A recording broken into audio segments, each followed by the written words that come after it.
नमस्कार दोस्तों, मैं हूँ एडवोकेट महेश। आप सभी का स्वागत करता हूँ अपने इस यूट्यूब चैनल में। दोस्तों, आज हम एक जबरदस्त सुप्रीम कोर्ट का जजमेंट देखने वाले हैं, जिसमें जिन लोगों ने लोन लिया है और वो लोन अभी पे नहीं कर पा रहे हैं और बैंक ने उनको एनआईए एक्ट में एनआईए एक्ट जो अपना निगोशिएबल इंस्ट्रूमेंट एक्ट 1881 जिसमें सेक्शन 138 है, उसके अंदर आपको एक डिमांड नोटिस भेजा है।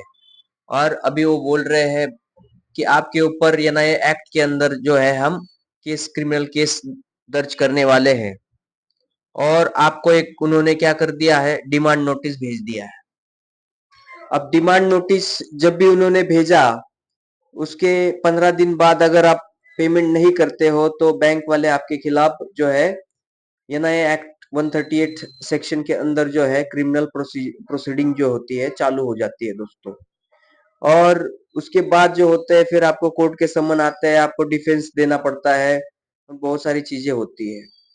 बट इसमें एक सुप्रीम कोर्ट का जजमेंट है दोस्तों, आज मैं आपको बताने वाला हूँ, जिसमें एनआईए एक्ट के अंदर अगर बैंक ने आपको एक नोटिस दिया है कि आपको जो है आपने 2 लाख रुपए का लोन लिया था और आपने उसमें कुछ किस्तें आपने भर दिए, लाइक आपने 50,000 60,000 रुपए आपने भर दिया है और बैंक ने आपको नोटिस डिमांड जो किया है उसमें 2 लाख रुपए का ही नोटिस डिमांड में आपको किया है। तो इस तरीके का डिमांड नोटिस जो है दोस्तों भेजा होगा अगर बैंक ने आपको, तो आपके ऊपर जो है वो एनआई एक्ट के अंदर ऑफेंस बनेगा ही नहीं, आपके ऊपर कोई क्रिमिनल प्रोसीडिंग चालू ही नहीं होगी दोस्तों।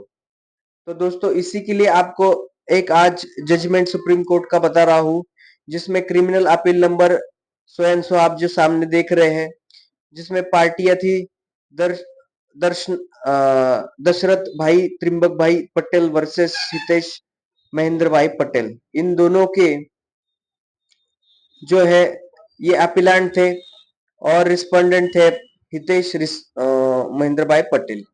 ठीक है, तो अपीलांट जो होते हैं ये थे अपने लोन बोरावर जिन्होंने इनसे लोन लिया था हितेश भाई से, और हितेश भाई रिस्पोंडेंट जिन्होंने इनको जो है दर्शनाथ भाई को जो है दशरथ भाई को जो है लोन दिया था। ठीक है, अब हुआ क्या था दोस्तों इस केस में कि जब हितेश भाई ने दशरथ भाई को लोन दिया और लोन जो रकम थी 20 लाख रुपए, अब 20 लाख रुपए इन्होंने लिए और उसमें से कुछ 4 या 5 लाख रुपए उन्होंने भर दिए। ठीक है, अब मैं पूरा जजमेंट जो है आपको डिटेल में, बहुत सारा बड़ा जजमेंट है, आपको एकदम शॉर्टकट में यहाँ पे समझा रहा हूँ दोस्तों, कि दर्शनाथ भाई ने 4 लाख रुपए इनको हितेश भाई को 20 लाख में से दिए। अब हितेश भाई ने जो है इनके पास से जो चेक लिया था, वो चेक जो है पोस्ट डेटेड चेक लिया था और उस चेक के ऊपर जो 20 लाख रुपए इन्होंने लिया था, वो 20 लाख रुपए की रकम भर के वो बैंक में क्या कर दिया, जमा कर दिया। अब क्योंकि दशरथ भाई ने हितेश भाई को ऑलरेडी 4 लाख रुपए दिए थे, ठीक है, फिर भी 20 लाख रुपए का चेक लगाया गया, क्योंकि उसमें 4 लाख ऑलरेडी माइनस होने के बाद 16 लाख रुपए का चेक उन्होंने लगाना चाहिए था, तो वो लगा नहीं। वो कितने रुपए का लगा, 20 लाख रुपए का लगा। अब हुआ क्या दोस्तों, सुप्रीम कोर्ट के इस जजमेंट में सबसे पहले जब ये 138 निगोशिएबल इंस्ट्रूमेंट एक्ट के अंदर जो केस दर्ज हुआ, तब ट्रायल कोर्ट ने जो ये फैसला सुनाया उसमें सजा सुनाई, जो अक्यूज थे अपने आरोपी थे उनको सजा सुनाई कि जो है आपने उनका 20 लाख रुपए लिया और 20 लाख रुपए लेने के बाद आपने उनको दिया नहीं, तो ये आप ऑफेंस आपके खिलाफ बनता है। ठीक है, तो ऑफेंस बनने के कारण ट्रायल कोर्ट ने जो है जो लोन बोरावर थे उनको क्या कर दिया था, सजा सुना दिया था। ठीक है, तो जो आरोपी है वो आरोपी ने हाई कोर्ट में याचिका रिट पिटिशन लगाई, जिसमें बोला गया कि मैंने 20 लाख रुपए लिए थे बट उसमें से 4 लाख रुपए मैंने ऑलरेडी पेड कर चुके हैं, तो ये 20 लाख का जो केस उन्होंने मेरे ऊपर डाला है, तो वो बनता ही नहीं, मेरे खिलाफ ऑफेंस बनता ही नहीं, क्योंकि मैंने ऑलरेडी 4 लाख रुपए दिया है। तो इस केस को क्या, इस ऑर्डर का क्या कर दिया जाए, ट्रायल कोर्ट के रद्द कर दिया जाए। अब हाई कोर्ट में भी नीचे वाले जो ट्रायल कोर्ट का जो जजमेंट था, वो क्या कर दिया, वो अफेल्ड कर दिया। मतलब हाई कोर्ट ने भी माना कि नहीं, ये सही सजा आपको जो है सुनाई गई है, इसमें कोई आपको जो है राहत नहीं मिलने वाली। तो जो लोन बोरावर है वो पहुंचे अपने सुप्रीम कोर्ट में। अब सुप्रीम कोर्ट में पहुंचने के बाद सुप्रीम कोर्ट ने ये सब देखा, तो उनको पता चला कि 20 लाख रुपए का अमाउंट उन्होंने लिया था, और उसमें से जो है 4,09,000 जो अमाउंट आपको सामने दिख रही है, वो इस तारीख को ऑलरेडी पेड हो चुका है। ठीक है। अब हुआ क्या है इसमें, देखिए दोस्तों कि ऑलरेडी ये जो अमाउंट है उन्होंने भरा हुआ था इस डेट को, जो लोन बोरावर ने सामने वाले को पेड किया था।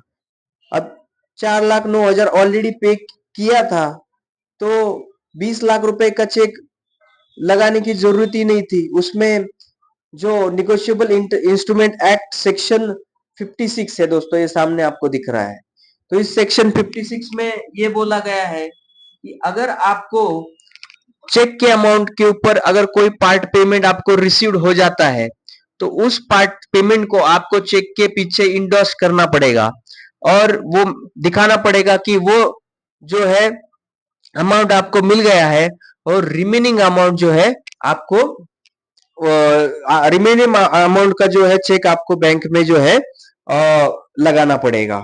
और उसी तरीके से आपको जो लोन बोरावर है उनको नोटिस भी देना पड़ेगा कि आपने जब 5 लाख रुपए का लोन लिया है, अगर उसमें से लोन बोरावर ने 2 लाख रुपए भर दिया है, तो आप खाली उसमें से 3 लाख का ही डिमांड कर सकते हैं। आप पूरे 5 लाख रुपए के ऊपर डिमांड नहीं कर सकते। ठीक है। तो चेक जब भी लगाना है, जो रिमेनिंग अमाउंट के ऊपर लगाना है, वैसा ही नोटिस जो है लोन बोरोवर को भी देना है। अगर आप 20 लाख रुपए का चेक है, तो उसके पीछे अगर आप 4 लाख रुपए लिख देते हैं कि मुझे मिल गया है, तो ठीक है, वो चेक लीगली इन्फोर्सिबल हो जाएगा एनआई एक्ट के अंदर, और वो ऑफेंस कमिट हो जाएगा। बट आपने ऐसा नहीं किया कि 4 लाख रुपए आपको मिला है, फिर भी आपने 20 लाख रुपए का चेक लगा दिया है, तो इसीलिए ये जो ऑफेंस है निगोशिएबल इंस्ट्रूमेंट एक्ट के अंदर बनता ही नहीं। ये जो केस है, ये जो ऑर्डर है, ये सजा जो है सुनाई गई, ये हम रद्द करते हैं, इसको सेट असाइड कर देते हैं। ठीक है। अब सबसे नीचे आप, मैंने ये सारा पूरा स्टोरी आपको बताया दिया है दोस्तों। सबसे नीचे आपको ये रूलिंग में जो सुप्रीम कोर्ट ने क्या बताया है, वो आपको मैं इसमें बता देता हूँ। यहाँ पे पैरा आपको पढ़ा देता हूँ। अब यहाँ पे दोस्तों देखिए, ज्यादा बड़ा मैं नहीं कर दिया, इस जजमेंट को एकदम सिंपल तरीके से आपको शॉर्टकट में यहाँ पे समझा दे रहा हूं। अब यहाँ पे सबसे नीचे आप देखोगे, तो पैरा नंबर 29 में ऐसा लिखा है कि under section 56 read with section 15 of act, endorsement may be made by recording the part payment of debt in check or in note appended to the check. When such endorsement is made, the instrument could still be used to negotiate the balance amount. अब ये क्या बोल रहा है, अगर आपने check के पीछे लिखा होता, इंडोर्समेंट कर दिया होता कि हमारे लोन में से 4 लाख रुपए हमें मिला है, तो ये चेक जो है जो चेक जो है इंस्ट्रूमेंट बन जाता, और वो जो है लीगली देने के लिए पात्र हो जाता।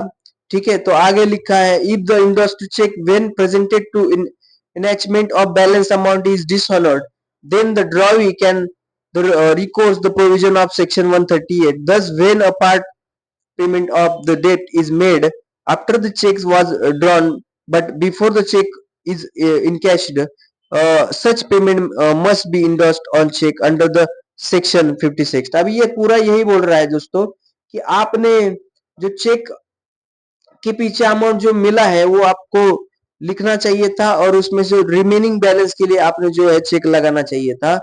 तो इसीलिए आपका ये जो चेक है, जो डिसऑनर्ड हो गया है, जो प्रेजेंट किया है आपने, तो वो चेक जो है वो लीगली इनफोर्सिबल डेप्ट नहीं है, does not represent a legally enforceable डेप्ट at the time of इनएचमेंट।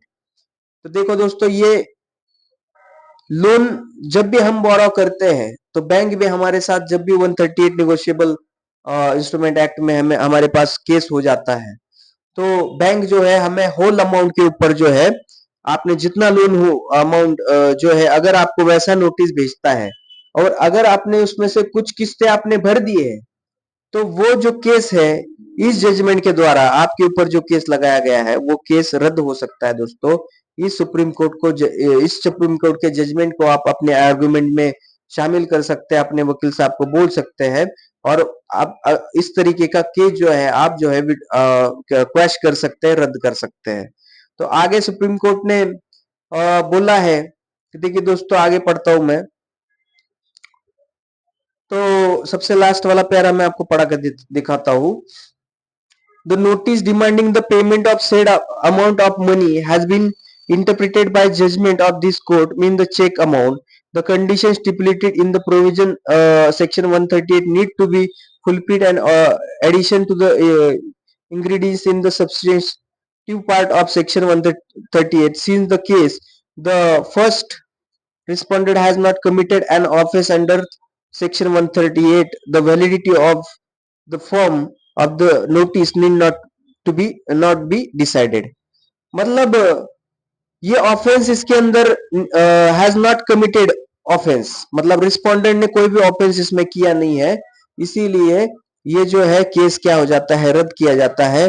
For the reason indicated about the appeal against judgment of the high court of Gujarat dated 12 January 2022 is dismissed. मतलब high court का जो judgment था trial court के judgment को continue करने का fail करने का, तो ये जजमेंट हाई कोर्ट ने बराबर ऐसा सुनाया था, वो सुप्रीम कोर्ट ने क्या कर दिया, उसको डिसमिस कर दिया और जो रिस्पोंडेंट है उनको क्या कर दिया, बाइज्जत बरी कर दिया दोस्तों।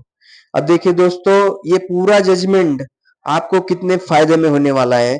इसमें सब इंपॉर्टेंट चीज ये है कि जब भी हमारा चेक बाउंस हो जाता है, ठीक है, और उसके बाद बैंक हमारे पास डिमांड नोटिस भेजती है कि उसमें बोला जाता है कि आपके ऊपर एनआईए एक्ट की धारा 138 के अंदर हम केस कर देंगे और इतना अमाउंट जो है आपने लिया था और इतना अमाउंट आपको भरना है। तो दोस्तों वहां पे अगर आपका अमाउंट जो रिमेनिंग अमाउंट उन्होंने डिमांड ना करते हुए पूरा अमाउंट डिमांड किया होगा और फिर आपके ऊपर केस दर्ज किया होगा, तो ऐसा वाला वैसा केस जो है आप वहां पे क्वैश कर सकते हो, उस केस को आप रद्द कर सकते हो इस जजमेंट के द्वारा।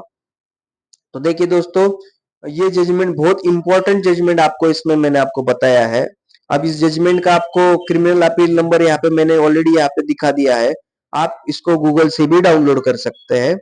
बहुत सारी चीजें होती है दोस्तों कि हमें कायदे कानून में हम पढ़ के उसमें से हल निकाल सकते हैं, बट बहुत सारे लोगों को ये कानूनी नॉलेज नहीं होने के कारण, यूट्यूब के ऊपर ठीक से प्रैक्टिकली वीडियो नहीं होने के कारण जो लोन बोरोवर है, जो लोन लेने वाला जो अक्यूज बन जाता है और उसके ऊपर जो है केस किया जाता है, तो वो काफी ज्यादा हद तक घबरा जाता है, उसको पता नहीं रहता लीगली हम किस तरीके से डिफेंस किए करें और किस तरीके से हम केस से बाहर निकले, किस तरीके से हमें लोन की सेटलमेंट किया जाए।